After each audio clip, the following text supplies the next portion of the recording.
Well, my name's Peter Hobday, and I spent a lifetime in journalism, largely economic and financial journalism with the BBC, launching programs like Moneybox, for example, which was one of the first personal finance programs.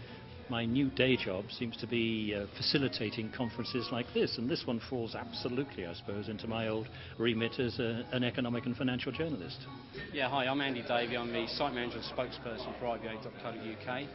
My role is to present the plus sides of an IVA, ready for the debate on the IVA versus bankruptcy.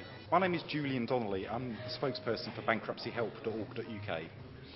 I'm here today as part and parcel of the IVA.co.uk and BankruptcyHelp.org.uk debate on IVA versus bankruptcy. I mean, IVAs are very well understood by the general public, but bankruptcy not so. We're here to rectify that today.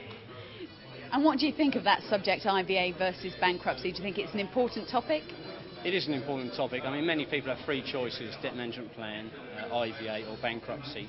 And I think bankruptcy is probably the least known about out of all the debt solutions. Well, they're bound to be an important subject, because you just look at the figures these days of the number of people that are getting into debt, the number of people who are not managing their money as well as they might, and of course we're talking at a time when we've got this celebrated and famous credit crunch now beginning to sweep over the nation, a sort of financial tsunami which is going to sweep away an awful lot of people's savings, an awful lot of people's homes. And the choice between whether you have an IVA or whether you become, if you like, the traditional bankrupt becomes absolutely critical if you get into trouble, because individual circumstances and the possibility of improving those individual circumstances are absolutely critical, not only to one's financial well-being, but I would have thought to one's mental and health.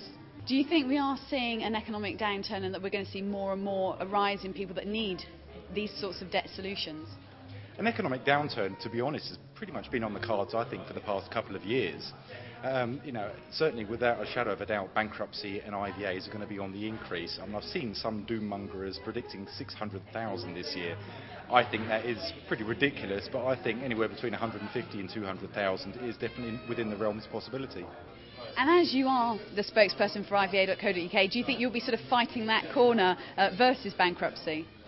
I will, but only when it is an IVA suitable, because many times bankruptcy is the best solution, and we have had times in the past where maybe an IVA has been used where possibly bankruptcy should have been used. So I'm all for an IVA. It's an excellent solution, but only if it's used in the correct time, correct manner. So as you are representing sort of bankruptcy.co.uk, will you be fighting the bankruptcy corner, or do you think it does depend on the individual's situation?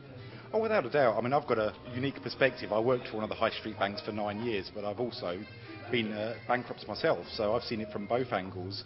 So I think the key is, in every particular instance, is seek best advice, before you embark down any particular road. So speaking to an independent company who advises on both bankruptcy and IVA, that way you'll get the solution that's right for you. And so what would you like to see us getting out of the debate, this afternoon's debate? Well, I think education is the main thing. I mean, it is an interesting choice between these two concepts, and there were, I believe, improvements where they're not in January to the IVA offer, if you like, because a lot of people said, well, no, this was easy bankruptcy. This was the way to get away with it. But I don't know, 5 years and you virtually give over all of your money, that's a tough choice. Bankruptcy, on the other hand, we've still got in this country, unlike the United States, where I work quite a lot, where people just see that as a kind of rite of passage. I tried, I failed, what the hell, let's start again. I think education is the key. Find out what's there, what's on offer, how it works, and how it might impact to the benefit of your financial situation. Clear understanding amongst the audience as to how I personally feel about IVAs, the fact that, I don't want it to be used as the only solution. I do agree that bankruptcy is a very useful solution and should be carefully considered before entering into any sort of financial solution. Really, I'm hoping general awareness in the public is the key issue. A lot of people are entering into IVAs where bankruptcy could have been a far better solution for them, and it's really a case of getting the word out there that bankruptcy isn't what it used to be. Now, IVA.co.uk has grown an awful lot over the past year. Is that something that's positive, or is it a bit worrying, just showing the fact that these sorts of solutions are more and more needed? I think it's a good thing actually that the actual site has grown. I think it's the fact that people are starting to look at solutions and doing some homework, doing some research before actually taking the jump.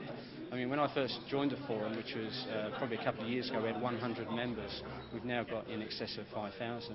It just shows you how it's grown over time, and we're getting regularly 40, 50 posts a day. It's amazing. It always amazes me how busy it gets. And I suppose people are hopefully becoming better educated with regard to debt solutions.